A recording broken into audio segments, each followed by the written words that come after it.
Hey, what's up you guys? So many of you were lovely enough to ask me some questions over on my Instagram and my Twitter. And so today I'm going to answer all of those for you. There are a lot of questions, so we're just going to get going. Really quick though, before I start this, if you're new to this channel, be sure to hit that subscribe button down below for more K-pop craziness here on this channel. Join the K-pop fam. Give this video a big thumbs up if you like what you see. And if you missed your chance to ask me a question in this Q&A, be sure to comment your questions down below because I will hopefully be doing another one of these in the future. Laura.rco asks, bias in Top Dog. I love this question. I love Top Dog so much.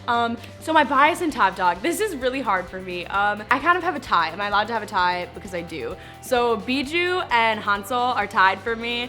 I just really like them both. Hansel kind of has this like if you look at his Instagram, he's got like some creepy-ish going on, and I really like that. I think he's funny. He's a total sweetheart. There's a thing where he like cries because he used to talk to girls, and that's like, it's so cute. And then Biju is just hilarious. Like he's always just, wow, like he's just funny. I don't know, I just really like Biju and Hansel. Okay, More Die Young asks, would you rather be blind or deaf? Keep in mind, if you're deaf, you can't listen to K-pop. Okay, so this is a tough one because it's like, I'm a film major, I'm a YouTuber, I like YouTube, I like watching things, I want to be able to see things. I guess you can use subtitles, but like hearing, there's something special about like hearing things too. But yeah, I think like I want to be able to see things and you can still read and communicate in that way, like texting and everything like that. So I guess I will pick deaf. Prince_Kiri_ asks, what do you think your life would be like if you were never introduced to K-pop? I assume life without K-pop, I'd have a lot more free time, probably have a better sleep schedule. I wouldn't have like G-Dragon and all sorts of people just slaying my existence on the daily. I just think that I would have a little bit of a lack of inspiration at the moment if it weren't for K-pop, because K-pop kind of gave me a big boost in my inspiration for this channel, obviously because it has turned into a K-pop channel. But I mean, if I didn't get introduced to K-pop, I'd still be making YouTube videos. They'd just be about different things, and I'd still be listening to music and fangirling over bands, but they would just be more like punk and alternative bands rather than K-pop ones. CatXM asks, take your 2 ultimate biases from different groups and make a ship name for them. Also, what K-pop idols would you like to see collab? So my 2 biggest K-pop biases are G-Dragon, obviously, and then, who else? I guess I'll say, I really like a lot of idols and they're kind of more on like equal playing fields, but I guess that I will say Bam Bam for the sake of this. So I guess that their name would be G-Bam or Bam Dragon.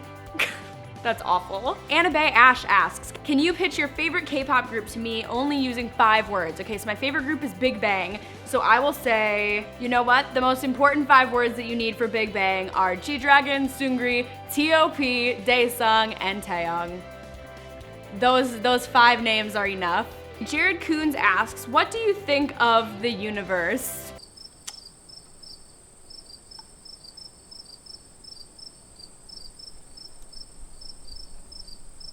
It's cool. XXShuga_BTS asks, what is your favorite K-pop album released this year? So I'm gonna say right now that that is going to change in the near future because Big Bang is releasing an album, so that will definitely become the year's favorite, I can guarantee it. I am like not even, my soul is not ready for that. It is not ready to leave my body yet, but they're about to snatch it. I loved GOT7's album, I love BTS's album, I love Jay Park's new album. I think I'm actually gonna go with Suga's August D mixtape though, because I think that's the one that I've listened to the most. And for some reason, that's the one I got the most hype about.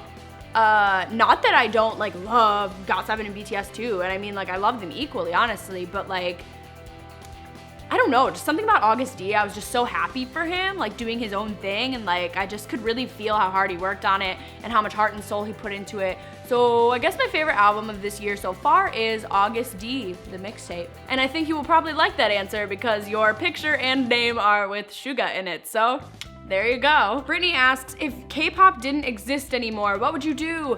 Girl, without it right now, at this stressful time in the semester, girl, I probably would have lost my mind by now if I didn't have K-pop, because like music just kind of like, it's good. I genuinely think music is very good and positive for your mental health and stuff. So if you're super stressed with school or anything right now, anyone watching this, I highly suggest like popping in some headphones and just listening to music, because it really helps me like chill when school stress just becomes like too much. Okay, Shelly asks, if you saw GD and Jared Coons hanging onto a cliff, who would you save? Girl, how did you come up with this question? Like, jeez. Okay, so Jared Coons, he is a fellow YouTuber and he is a very, very close friend of mine. I would definitely consider him one of my best friends. I go to him for a lot of stuff.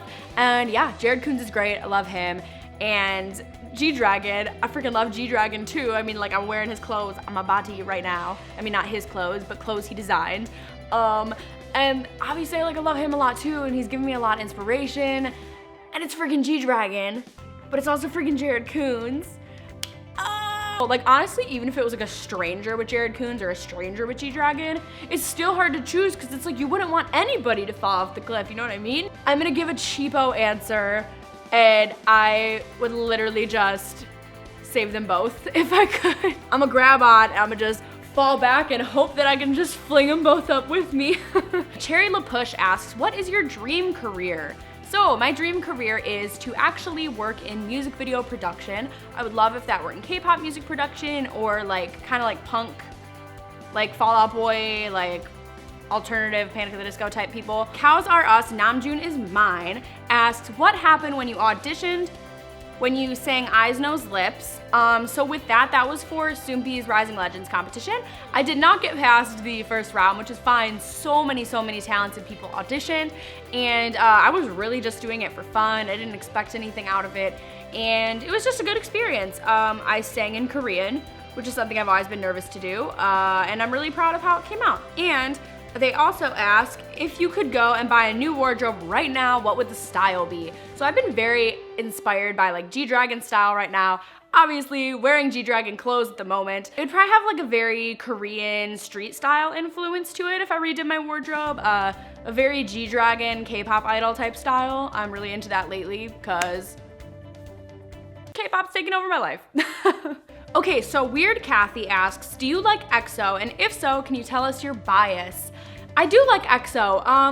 I'm not huge into EXO yet, but I do really like them. I really like the subunit they just released, the Hey Mama song. That is everything. I don't know if I know enough about any of the guys to choose a bias necessarily, but I'd probably have to say that it's Sehun. I think he's funny, like his whole like Yahet thing. That's everything. Ellen Stevenson asks, how can I find someone that will love me? I think you should show them your YouTube channel, because girl, you are a comedic genius, and if that doesn't make them love you, then bye. LCT Me No asks, do you like Red Velvet? And if you do, who is your bias? I've already said many times before that I don't know as much about girl groups, and I'm so sorry about that. I need to look more into girl groups, like beyond YG ones. So I don't know a lot about Red Velvet. I'm super sorry. If you want, let me know in the comments down below what some good Red Velvet songs are to check out. And I'm thinking about doing some videos in the future where I check out groups that I don't know anything about and react to them, and maybe I'll find some new awesome groups that I love. Jesse Bryan asks, how did you discover K-pop and what do you love the most about it? I discovered it a while ago. I had a friend send me BTS's Dope music video after they had seen them in concert, and I was like, wow, this is really cool, that's interesting, but I kind of just moved on and like I don't know, I just didn't really look into it much. And then later I was more introduced to CL, and then my friend had showed me 21 in the past, and she kind of pushed CL to me again, so then I made a big playlist of CL, and I had been listening to that, but I was still just really listening to CL. And then one night, earlier this year, my best friend, Caitlin, sent me Big Bang music videos and was like, you need to check these out. And basically, I saw G-Dragon and it was, you know, K-pop love at third sight. But first sight with G-Dragon. What do I love most about it? I just really love, I think it's just a very inspiring genre of music. Like, these people work so hard and they go through like these training programs that are very different from how like American music industry or anything is. So they go through like a lot of training, And I'm just fascinated by the whole process, and I think that they all promote very positive messages. But yeah, like as lame as it sounds, I just really love everything about K-pop, but I think the coolest part is like the interaction and relationships amongst the members of the groups, and I think they make you feel very included and like friends, and like, I don't know, K-pop just never fails to put a smile on my face, like even on my worst days, so that's why I like it so much. Sarah May asks, what's the first thing you would do if you won $1 million? I would literally go to every K-pop concert ever. I would donate a lot of money to charity. I would give a lot of money to people in my family. But things I would do for myself is really like, I mean, I guess pay off student loans and legit just fly to Korea and see like every K-pop concert that I can. Ashscream 2001 asks, where do you live? Not specific address, just the state or whatever. So I am in the United States of America, and I live in the Mitten State. Nikki asks, if you could only listen to one K-pop group or song for the rest of your life, which one would you pick? That is easy for me. It is Big Bang. I would listen to something by Big Bang for the rest of my life. Probably Bang Bang Bang, just because I love that song. That was so many questions and so many awesome questions. Seriously, you guys, thank you so much. I honestly did not think I would get that many questions. I really do appreciate it, and I hope that I was able to give you all the answers you were looking for. I hope you learned some more about me. If you would like to see another Q&A and you want to ask me a question, then leave that question in the comments down below and I will answer it next time. If you want to see on Twitter or Instagram when I'm asking for questions, then be sure to follow me on those places, Twitter at Lauren Jane Films and Instagram at Lauren Jane YouTube.